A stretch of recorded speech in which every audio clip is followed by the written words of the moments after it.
What are you doing? You're my present this year. The best part of waking up is Folgers in your cup.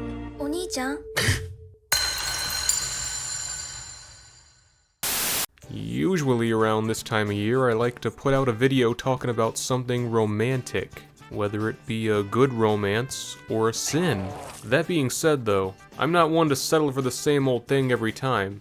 I want a little variety in my romance. Why would I ever want to watch a rom-com anime when Koi Kaze has existed for over 25 years? You're gonna have to really spice up your show if you want me to spend my valuable time watching something guaranteed to make me consider self-harm before it's over with. For that reason, my tastes tend to lean towards the more... taboo material. 案外荒木くんシスコンだったりして You know, it's probably 90% fetishistic, but I really do find the love story centered around controversial subject matter to be innately more engrossing and thought-provoking than the average boy meets girl scenario. That's why last year I was so enthusiastic to praise Cat Temple's Shion-san for how it portrays the romantic development between a boy and his cousin. However, there were a couple of people that found that one to be too tame to be deserving of all the corny incest jokes. Well, they're only distant cousins. I mean, that's not even illegal. That's lame. I want something more juicy. Well, alright then, I guess I have to up the ante. Here's the anime about the 27-year-old fat guy who fucks his sister's tight teen pussy. Happy Valentine's Day. But keep it on the dance floor.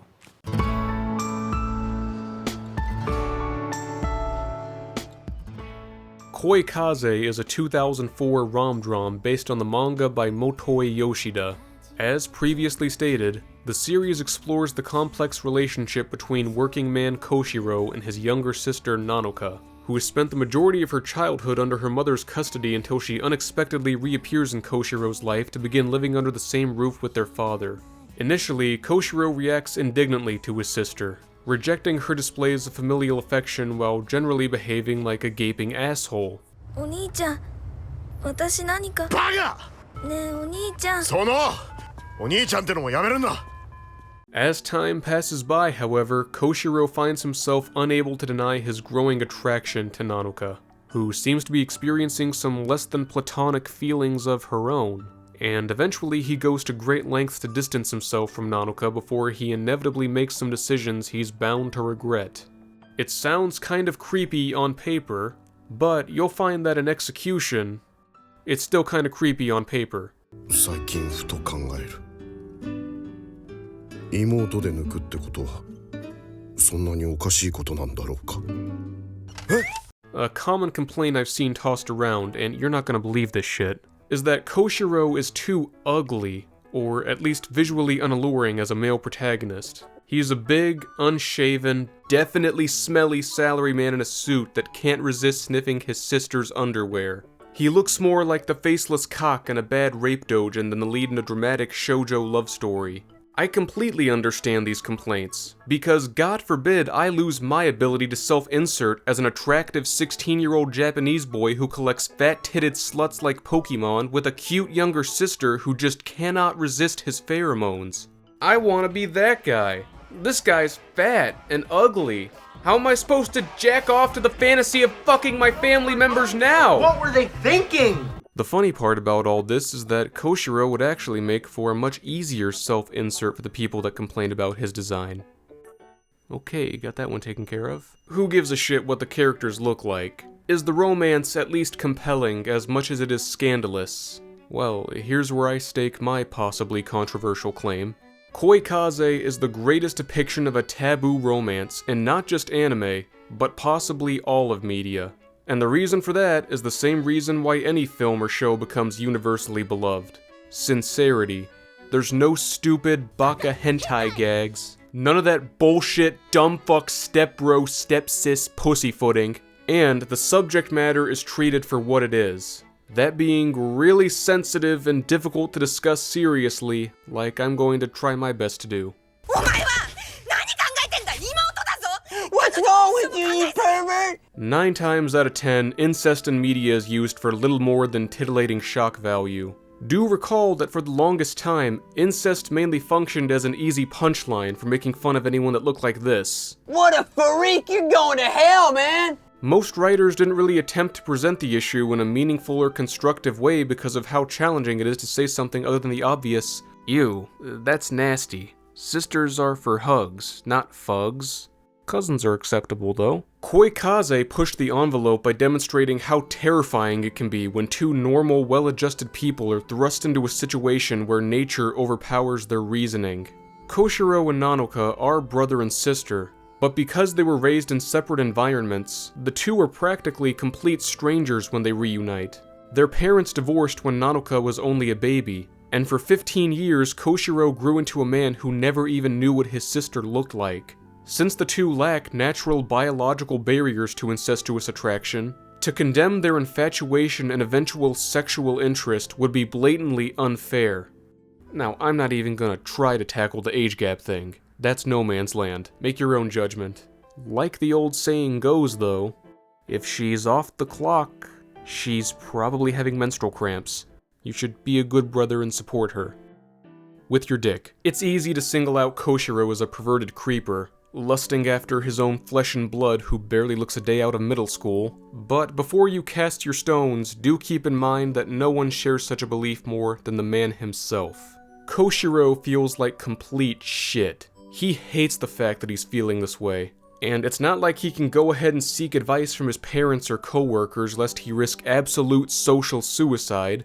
Even after the siblings come to terms with their feelings, Koshiro still can't escape the overwhelming guilt over the thought of ruining Nanoka's future due to their relationship.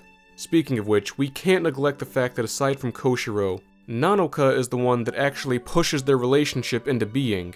私、負けません。お兄ちゃんを思う気持ちは誰にも負けません。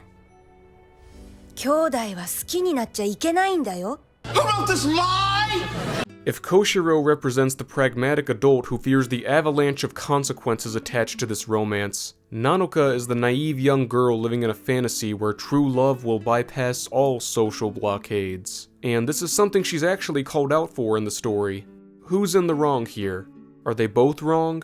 Is worst girl Chidori wrong for forcing her way into their business while being the least supportive excuse of a friend to ever live? You'll have to decide for yourself who's making the right choices in this show, or if what we're watching is nothing but a tragedy where everybody loses in the end.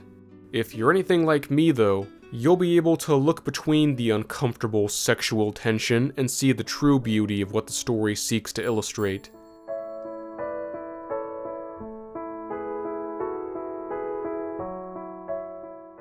Koi Kaze is predicated on the question of whether Koshiro has ever truly loved someone from the bottom of his heart, the answer to which is no, of course. His own ex-girlfriend is the one who points this out to him, and the words are sharp enough to bring the stone-faced man to tears, which is the first time he actually opens up to Nanoka prior to learning her identity.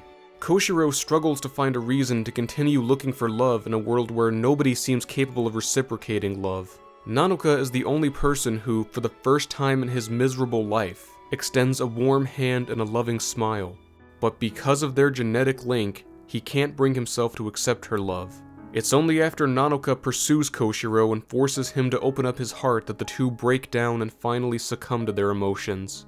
As the series winds down and the lives of the two have changed dramatically, Koshiro discovers that for the first time in his life, he has found happiness. He feels genuine love, and it's in the form of someone who feels exactly the same. They know that what they feel has to remain a secret forever, and it's even implied that in the future their feelings will probably die and reality will catch up to them when they're least prepared. But they know that what they feel is true, and there's no point in bottling it up and living in agony the way they were for months on end. It's weird, questionable, and pretty fucked up if you think too hard about it, but it's also incredibly beautiful. And that's just how I like my love stories. Because love is always fucked up and beautiful. Incest or no incest. 好きだ。